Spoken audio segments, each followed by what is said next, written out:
Hi, I'm DJ Sixsmith. You're watching The Sit Down.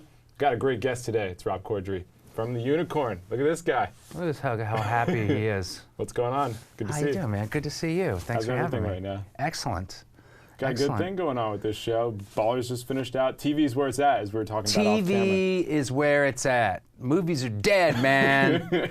Isn't it crazy? Like, it wasn't that long ago that we were just all movies all the time. You know? I know. And, you know, I always seem to miss the thing. Like, when I started doing commercials back in the late 90s, it was right around the time that cable TV would just killed. You used to be able to do a commercial. You do one Pampers commercial and you'd buy a house. And you were in. That's it. Yeah. Now I had to have like 5 running in order to quit my day job, maybe. What was your day job? At the time, I was working. That's crazy. I was working as the assistant to the assistant of the general counsel at Goldman Sachs. Wow. Yeah, the guy's probably in jail now. I don't even know. Yeah, but. I would only keep a job for a year. Mm-hmm. That was sort of my thing, like, because I didn't want to, because I was getting paid pretty well, right. And I didn't want to get comfortable. I always wanted to stay focused, you know. And so after a year, I would get fired on purpose and then collect unemployment. So look at you, yeah. The way to get fired at Goldman Sachs. How are you getting fired there? It's easy.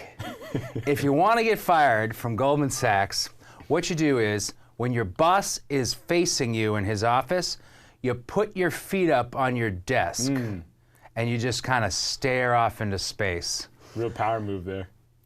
Yeah. Brazen.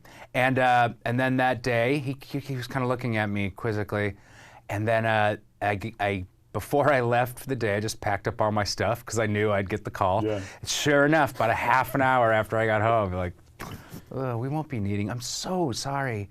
I was like, dude. They didn't even have the decency to tell you in person. Fine with me, man. Yeah, Goldman Sachs is usually known for their decency, but you know, I was fine with me. What else did you get fired from? I got fired from a lot of jobs. I got fired from. I used to hand out menus for a Mexican restaurant in Hell's Kitchen, and getting paid what, like $5 an hour? Dude, who knows, man? I don't even know. I was just, and the guy was funny. He was this guy. I don't even know. He wasn't Mexican. He wasn't Indian. But he would hand me. He goes, "This is what you do. You take the menu, slap it on the other, like you go, and go, good Mexican food." And I was like, all right, cool. And I took it, and I went, threw them away, and then I went up to Central Park and slept for like 3 hours. There you go. Yeah, and he somehow knew that. Wow. Like, I wasn't even planning on getting fired from that one. No, you wanted to hold on to that one a little while longer? Well, I mean, you know, pretty sweet gig. Yeah, just to get paid. Slap, you know? Boom, maybe like one person grabs a menu. Maybe. Yeah, I think he just didn't see any business being generated from his big menu push. No, it wasn't happening. So I got fired from that. So when were you able to quit all those day jobs and just be a full-time actor? It was, I think, 96 or 97. I was doing a lot of improv at the UCB Theater, and that's around the time when the UCB Theater started to be sort of a farm league for... Right, it was kind of a gateway to the next step. For other things, like I think Amy Poehler, I don't know when she got SNL, but she was like the first one to... So she was in the group when you were there? Yeah, for sure. And she was one of my teachers. Oh. And so we were performing every night, and during the day, just would be going on auditions. And you know, you go on enough auditions, it's a volume game. You go on enough auditions, and eventually you're gonna hit something. So I was, you know, I had like about 3 or 4 commercials running, and I was able to quit. But I still wasn't making a lot of money either. Definitely like, no, 3 or 4 commercials, you think, wow, nah. No, it's not paying all the bills. No. The elusive national, as they call it, the ones like national, right. Just doesn't exist anymore, really. No, definitely not. So your first movie was Old School, right? All the way back? Yeah. 03?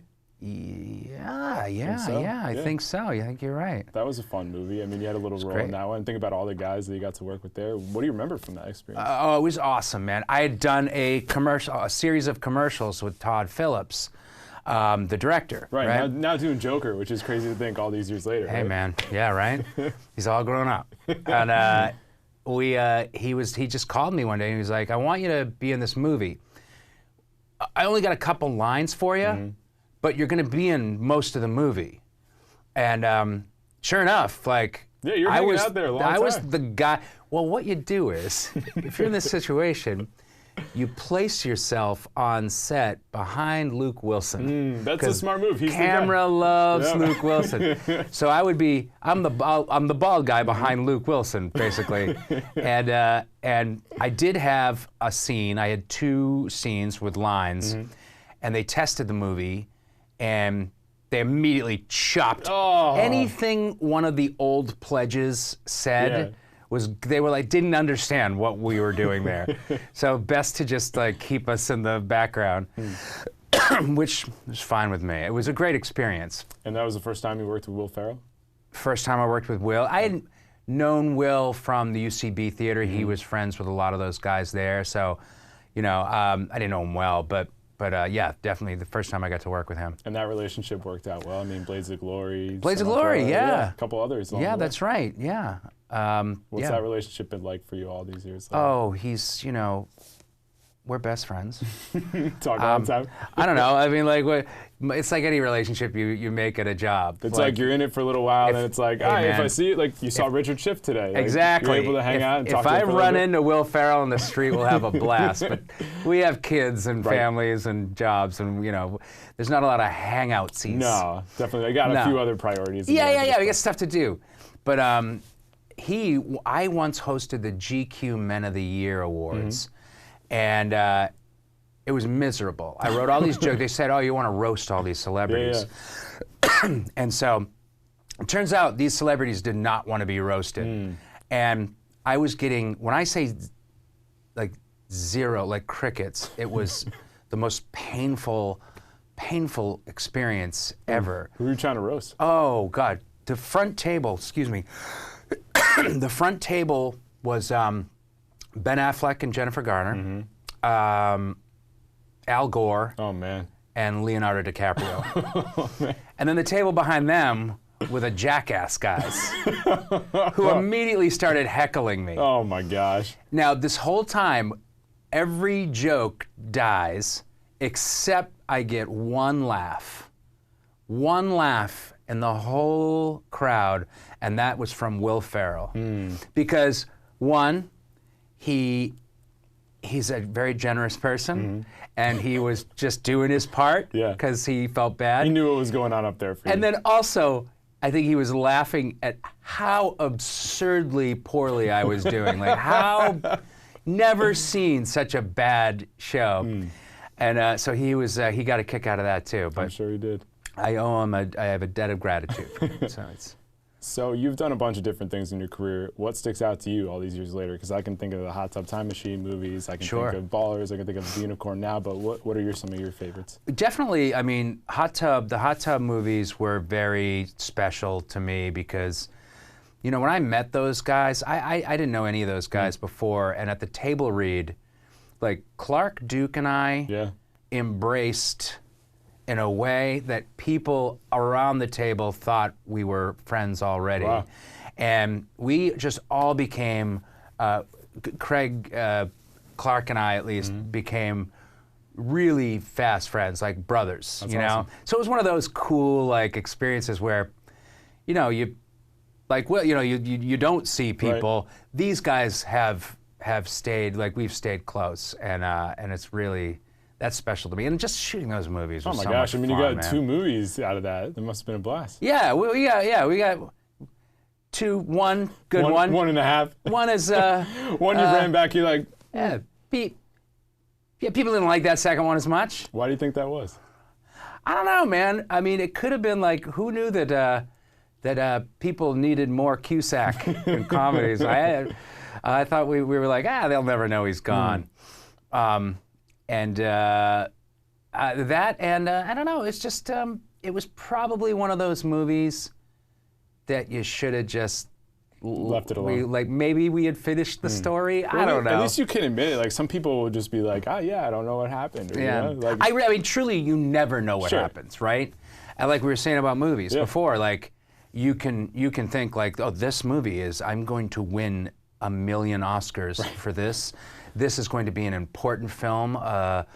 But then like crickets. No one except my dad goes to see it, and even he hates it.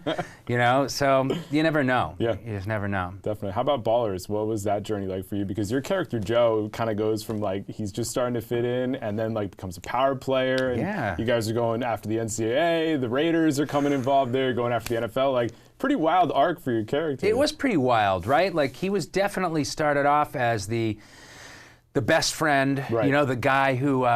That sort of like, I based him off a couple of dudes I know, and everybody has a friend like this, right? Like the guys that can go hard all weekend and on Monday still make it to work and perform. Yeah, you know that was him to a T. In those it is him. Like he's you know, maybe not the most socially aware. He's a bit awkward, maybe, But I at least played him as though like he was definitely good at his job. Yeah, absolutely. That he excelled at, and I think you know, it was the inevitable arc for him was to finally sort of take the reins. I mean, I don't know. I missed the old Joe to a certain degree because it's really fun playing sort of like the butt of the joke. Let's talk about this guy here. Let's do it. This guy wears a turtleneck, and he don't care. What's been the best part of this experience so far? Oh, man. I mean, I don't know. I love making this show. I think the cast itself has been the best part of the experience for me. You know, shooting the pilot, when you're shooting a show for the first time, there is always an sort of weird, awkward gelling where you have to almost force a chemistry until one develops. Right. So you don't know these people.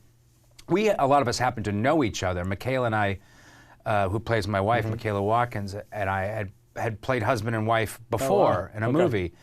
And, you know, and I knew Omar, of course, from Ballers, and Walton I knew just from friends. And so we immediately, the chemistry was there from the beginning, and so it made the whole show easy and kind of like sing from the beginning for me. You know, like we really hit it. And Walton definitely, what I love too is that, you know, it's a comedy, it's a half-hour comedy, but it's not afraid of the feels. Yeah, goes to emotional places that we haven't gone before. Yeah, and it's like, you know, I mean, it's about the, you know, people dealing with the death of a loved one, and so, you know, they're earned, and it's really, I don't know, I don't have a bad thing to say about this show yet. Yeah, this show I will. Yeah, I mean, give it a couple more episodes, maybe a couple more seasons. Yeah. I mean, this show, like you said, it goes into some emotional places that we haven't seen before. Have you thought about things in your own life? Like, what have you learned about yourself during this process? Yeah, well, you know, it's funny because one of the things that's relatable about this show is that not just the modern dating, it's you know, the way that that dating has evolved, which is, I've been married 17 years, completely foreign to me. But also just, you know, everybody has dealt with the death of a loved one or you know, or grief. I had not. I have not.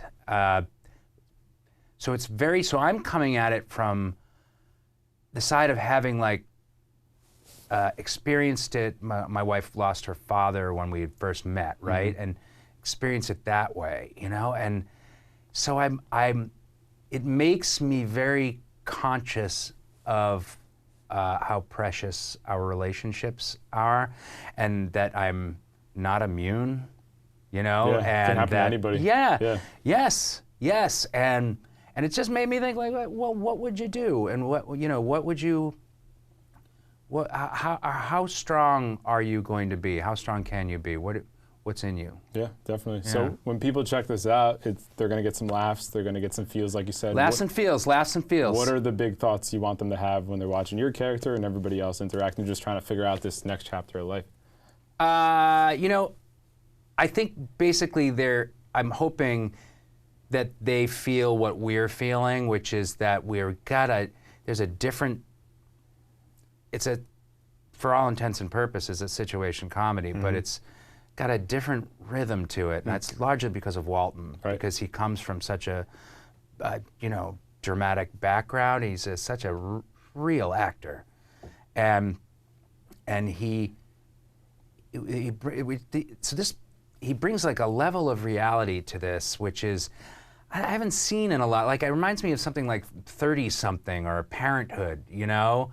And you don't see that on 30-minute shows. No, and so that's what I hope people respond to. I hope people like realize that, sure, it is, you're going to recognize some of the rhythms of a normal 30-minute sitcom, but like there's also something different going on there. And I really enjoy figuring that out every week. Yeah, that's awesome. Rob? Good to meet you, man. A pleasure, man. Check this guy out Thursday nights on CBS on The Unicorn. Check it out. That's Rob. I'm DJ. See you next time. Check it out. We're on The Sit Down.